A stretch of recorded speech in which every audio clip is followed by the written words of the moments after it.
պրակտիկայում լինում են, երբ դատարանը հեռանում է առանձին սենյակ, չի կարող հստակ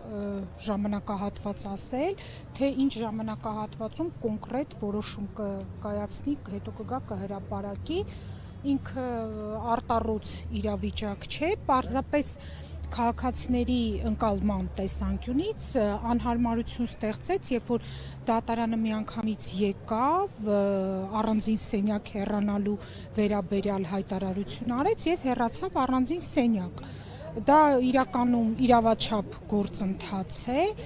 եւ հիմա մենք պիտի սպասենք, որ դատարանը որոշման ժամը մեզ նախապես պաշտպանական թիմին նախապես կտեղեկացնի, ինչի հիմքով մենք մեր Միքայել Սրբազանի պաշտպանական թիմ Facebook-յան էջում հայտարարություն կտարածենք հրապարակման ժամի մասին, հանրությունը նույնպես կիրազեկվի, թե վերաքննիչ քրեական դատարանը ժամը քանիսին է հրապարակելու Սրբազանի վերաբերյալ որոշումը։ Առհասարակ ինչպիսի որոշում եք ակնկալում, թե սա մի քիչ տրիվիալ հարց է եւ այս իրավիճակում մի քիչ էլ անկանխատեսելի, ամեն դեպքում հաշվի առնելով այս գործի հանգամանքները, որոնք հանրությանը ծանոթ են եւ շատերս արդեն որակել են անհիմն, աբսուրդ, ապօրինի, ինչ սպասել դատարանից։ Իրականում, եթե քրեադատավարական ուրեմն ընթացակարգերի տեսանկյունից նայենք, այս գործը ընդհանրապես դատարանում չպիտի լիներ եւ պաշտպանական թիմը բազմիցս ասել է, որ սա քաղաքական հետապնդում է իր բոլոր խախտումների առկայությամբ։ Ինչ որոշում կկայացնի դատարանը իհարկե չենք կարող կանխատեսել, բայց դատարանի լիազորությունների շրջանակները հետեւյալն են, որ կամ պետք է բեկանի առաջին ատյանի դատավճիռը եւ արդարացման դատական ակտ կայացնի, կամ նյութաիրավական դատավարական իրավունքների խախտումներ արձանագրի եւ ենթադրենք բեկանի եւ ուղարկի ըստ ընդդատության քննելու, կամ փոփոխի դատական ակտը, մի խոսքով բազմաթիվ իրավիճակներ կան, միայն կարելի է հստակորեն արձանագրել, որ սա բացահայտ քաղաքական հետապնդում պարունակող, տարպարունակող գործ է իր բազմաթիվ խախտումներով։ Իսկ ինչ վերաբերում է, թե դատարանը ժամեր անց ինչ որոշում կկայացնի, ցավոք մենք դրա մասին մշտապես բարձրաձայնել ենք, որ առաջին ատյանի դատարանը քաղաքական վերդիկտ կայացրեց եւ ոչ թե իրավական, ոչ թե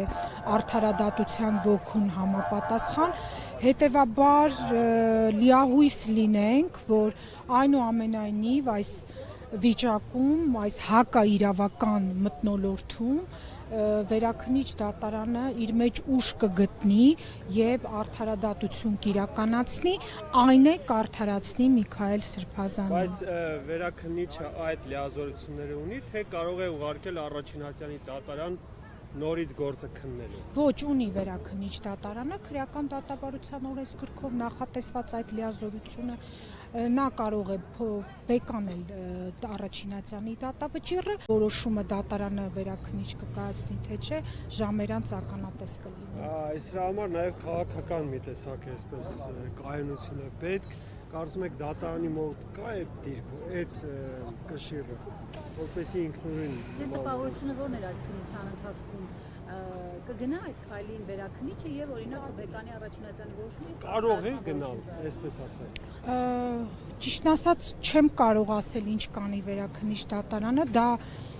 իրավաբանի, փաստաբանի, պաշտպանի ցանկությունների մակարդակում է, որ երկրում տվյալ գործով իրականացվի արդար դատաքննություն եւ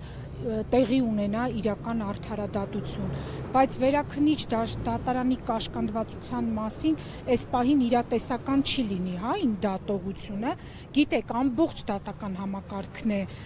տերորի ենթարկված, ես ձեռք չեմ մնա այդ բառը ասելուց, որովհետև ներկայիս իշխանությունները դատական համակարգը եւ առհասարակ իրավապահների աշխատանքը համապատասխանեցնում են իրենց քաղաքական ցանկություններին եւ քիմքին, հետեւաբար վերաքնիչ դատարանին իսկապես մեծ համարձակություն է պետք, որ այսօր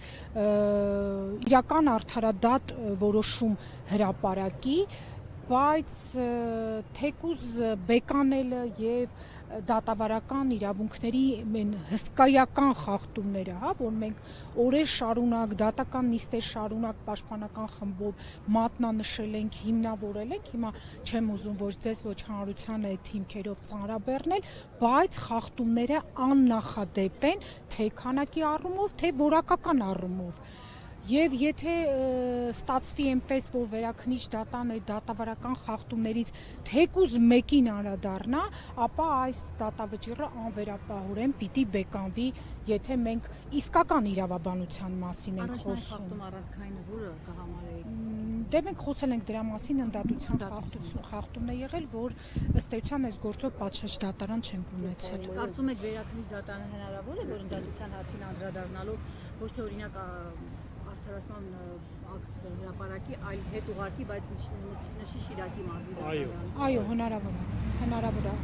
Պրոցեսուալ առումով դա հնարավոր է։ Դա կհամարեք արդար վճիռ։ Մի քիչ առաջ եմ ընկնում, բայց ոչ այնքան արդար, բայց մասնակիորեն ինչ որ կերպ հարց լուծող։ Մերսի։ Եվ ամենակարևորը մեզ համար այս պայն առանցքայինա, որ նաև եթե հանկարծ արդարացում տեղի չունենա, այն որ 50-50 տարբերակն է, չէ, կայուն կմնա վերաքնիչ դատարանը, թե այնուամենայնիվ կտրվի այդ քաղաքական պրեսինգին, իհարկե այս պայն դատողություն դժվար է անել, բայց շատ կարևոր է, որ նաև սրբազանի խափանման միջոցը վերացվի։ Թեկուզ եթե դատավարական խախտումով բեկանվի ուղարկվի նոր քննության, այնուամենայնիվ խափանման միջոցի վերացման հարցը առանցքային լինի, է։ ասենք, վարչական հսկողություն։ Վարչական հսկողություն առհասարակ վերացվի, եթե լինի վարչական հսկողությունը ինքը իր տեսակով ավելի մեղմ է, քան տնային կալանքը, գիտեք։